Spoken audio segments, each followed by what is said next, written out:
ഇന്ദിരാ കമലാ നെഹ്റു നല്ല പേര് തന്നെയായിരുന്നു. പക്ഷേ ഇവർക്കൊരു നാണക്കേട്. നെഹ്റു എന്ന് വെച്ചാൽ കൊള്ളത്തില്ല. അല്ല, ഇന്ദിരാ കമലാ നെഹ്റു എന്ന് വെച്ചാൽ ജനം അംഗീകരിക്കത്തില്ല പോലും.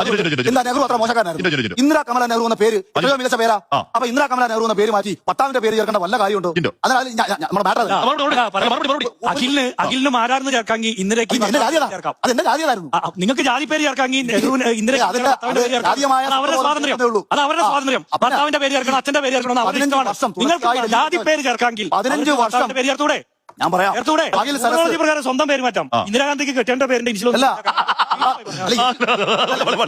എന്റെ അതേ കാര്യം ഉണ്ടായിരുന്നാ മതി. എന്റെ അതേ കാര്യം എനിക്ക് ഞാൻ മാറ്റിയെന്നോടാണ് മാറ്റിയത് എന്റെ പേരിനൊപ്പമുള്ള കോട്ടാത്തല കൊള്ളത്തില്ല എന്ന് അന്നേരം തോന്നിയത് കൊണ്ടും കുറച്ചുകൂടെ ഗുമ്മ കിട്ടാൻ വേണ്ടിയിട്ടും തന്നെയാണ്. അങ്ങനെയാണോ അച്ഛനായ നെഹ്റുവിനെ മാറ്റി ഗാന്ധിയെ കൂടെ കൂട്ടിയത്? കോട്ടാത്തല എന്താ? അച്ഛനായ നെഹ്റുവിനെ അഖിൽമാരാന്റെ അച്ഛന്റെ പേരില്ലാതെ മാരാരിനെ ചോദിച്ചതിനേക്കാൾ ഭേദമാണ് ഭർത്താവിന്റെ പേര് ചേർക്കുന്നത്. എന്റെ അച്ഛന്റെ പേരാ വെച്ചത്. എന്റെ അച്ഛന്റെ പേര് അച്ഛന്റെ പേര് മാറ്റി. ഒന്ന് അച്ഛന്റെ പേര് രാജ്യത്തെ അച്ഛന്റെ പേര് കോട്ടാത്തലായിരുന്നു. അതിനു മുമ്പ് അഖിൽ കോട്ടാത്തലായിരുന്നു. അച്ഛന്റെ പേര് കോട്ടാത്തലായിരുന്നു.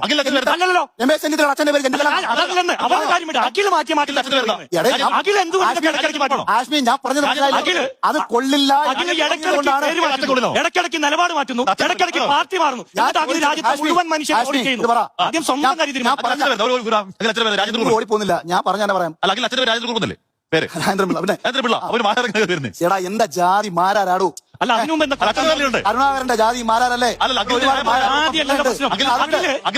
അഖിലിന്റെ ഞാൻ ചോദിക്കട്ടെ, അഖിലിന്റെ മെട്രിക്കുലേഷൻ സർട്ടിഫിക്കറ്റിലെ പേര് അഖിൽ കോട്ടാത്തലാണ്. അല്ല, അഖിൽ രാജെന്നാണ്. അപ്പൊ ഒരു മിനിറ്റ്, അഖിൽ രാജനായിരുന്ന അഖിൽ കോട്ടാത്തലയായി, അഖിൽ മാരാറായി. 3 വട്ടം പേര് മാറ്റി. ഇന്ദിരാഗാന്ധിയുടെ കല്യാണത്തിന് ശേഷം ഫിറോസ് ഗാന്ധിയുടെ ഗാന്ധി എന്നുള്ള ആ ഇനിഷ്യൽ ഒന്ന് വെച്ചാൽ നിങ്ങൾക്ക് ഫിറോസ് ഗാന്ധിയുടെ ചരിത്രം പരിശോധിക്കണം. രാജ്യത്തെ പ്രധാനമന്ത്രിയായിരുന്ന ജവഹർലാൽ നെഹ്റുവിന്റെ ക്യാബിനറ്റിനെതിരെ സംസാരിക്കാൻ ആർജവമുണ്ടായ വിപ്ലവകാരിയായിട്ടുള്ള കോൺഗ്രസ് ഫിറോസ് ഗാന്ധി, അതൊന്ന് ചരിത്രം പരിശോധിക്കണം. അതൊക്കെ ഞാൻ പറയട്ടെ, ആ ചരിത്രം പരിശോധിക്കാം. അപ്പൊ നെഹ്റുവിനോളം തന്നെ തലയെടുപ്പുള്ള പേരാണ് പ്രശ്നം. അത് ഇന്ദിരാഗാന്ധി സ്വന്തം അച്ഛന്റെ പേര് ഇടാത്തതിൽ അഖിലിന് പ്രശ്നമുണ്ട്. അതേസമയം അച്ഛന്റെ പേരില്ല. ഞാൻ പറഞ്ഞില്ല, നിങ്ങൾ ഇങ്ങോട്ട് ചോദിച്ചപ്പോ അഖിലിന്റെ അച്ഛന്റെ പേരുണ്ടായിരുന്നു ഗുമ്മ പോരാന്ന് പറഞ്ഞിട്ട് അഖിൽമാരുടെ പേര് മാറ്റി. അതിലൊരു സീക്വൻഷ്യൽ ഓർഡറിൽ പ്രശ്നമുണ്ട്. അഖിൽ രാജൻ എന്നുള്ള പേര് അച്ഛന്റെ പേര് അത് അഖിലിന്റെ ചോയ്സ് അനുസരിച്ച് എപ്പോ വേണമെങ്കിലും മാറ്റാം. പക്ഷെ അഖിൽ കോട്ടാത്തലായത് എങ്ങനെയാണ്? അച്ഛന്റെ പേര് മാറ്റി കോട്ടാത്തലായി. അതിന് ഗുമ്മ പോരായിട്ട് മാരാറാക്കി.